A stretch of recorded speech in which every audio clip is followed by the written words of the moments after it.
Всем привет! Я Лера, и вы находитесь на канале Rise.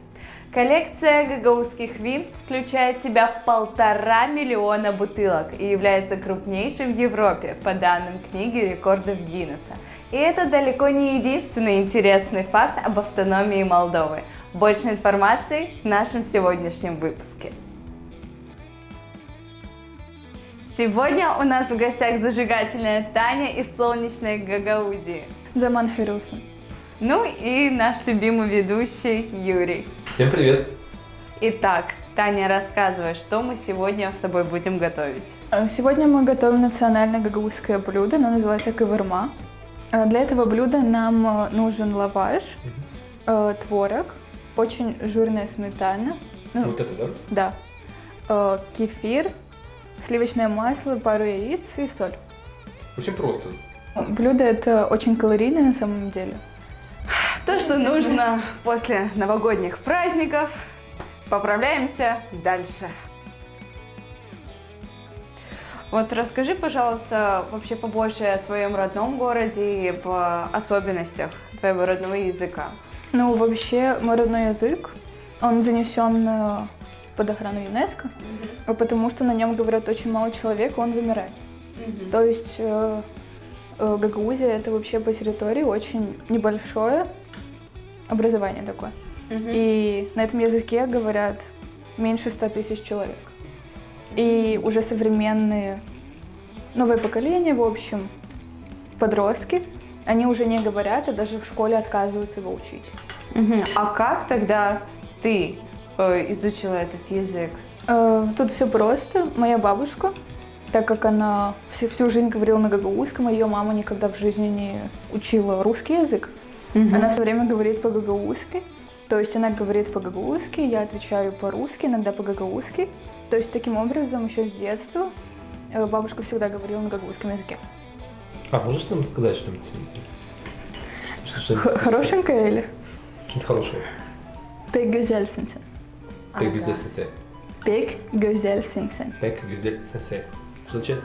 Чтобы очень красивый. Спасибо. Вот так стараешься, наряжаешься, а в итоге все комплименты отвешивают мужчины. Очень полезная фраза для путешествия в Гагаузию. Ну да. Его можно сказать каждый второй, потому что мы там все красавицы. Слушай, а скажи, есть ли у вас какой-то традиционный напиток? Потому что я слышала, у вас какие-то прям залежи вина есть, например. Например, у нас в каждой второй семье есть виноградник, и, как правило, мы делаем вино у себя дома. И если вы зайдете в гагаузский какой-нибудь подвал, найдете там тонны литров вина. В каждом доме, в смысле? Практически в каждом доме. Особенно если вы пойдете в какую-то глубинку, там прям реально в каждом доме будет. Мне было интересно, вот, чисто на личностном таком повседневном уровне, между в характерах, например, да, гагаузов и молдаван, да, в их каких-то обычаях есть разница, да, Ну, стереотипы вообще, друг о друге. Есть значительная разница, если вы увидите гагауза и молдаванина. То есть при общении это можно понять. Даже есть какие-то национальные характеристики, которые отличают Вот, нас. например? Ну, например, как бы это глупо ни звучало, гагаузы более отзывчивые. Серьезно? То есть, да, так как нас немного, мы все время пытаемся помочь друг другу как-то, более открыто. А молдаване, так как они живут в более больших городах, они так То есть они более холодные, да. Ага. И у большинства молдаван есть определенные стереотипы по поводу гагаузов, и у них есть некая неприязнь. То есть, если вы учитесь в государственном учреждении, говорите по-русски, то вас могут игнорировать даже на этом уровне. Таня, а расскажи немного о своем родном городе.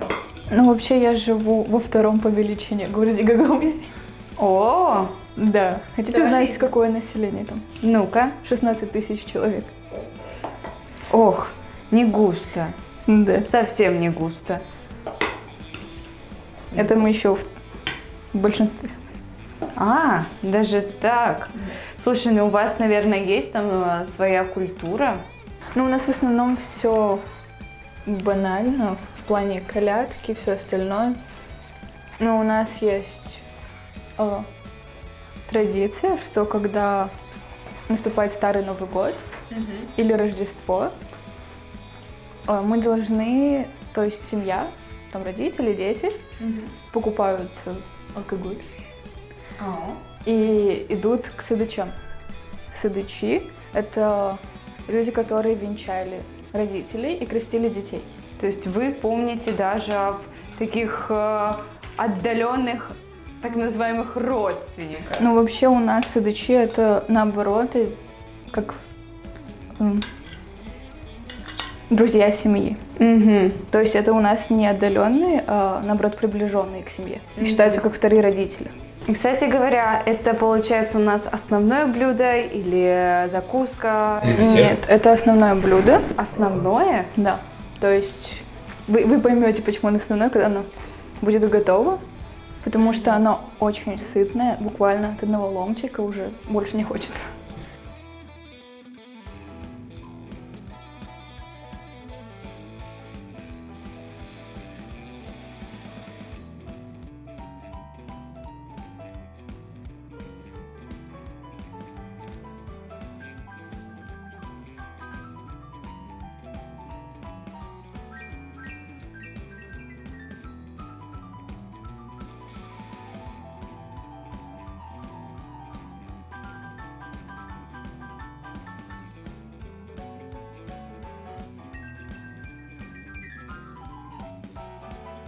Авенит. А до чая венит на Руси.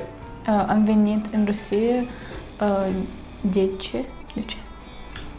Ну, как вы понимаете, Юрий снова решил подучить язык, а я снова сижу и ничего не понимаю. И у меня есть силы только на то, чтобы попробовать то, что мы с вами приготовили. Так что, господа... Что же мы с вами приготовили? А что же мы с вами приготовили? Готовили. Так, стоп. Почти. Кавырма. Мы приготовили кавырму. Давайте попробуем. Давайте. Потому что, да, что... Это как...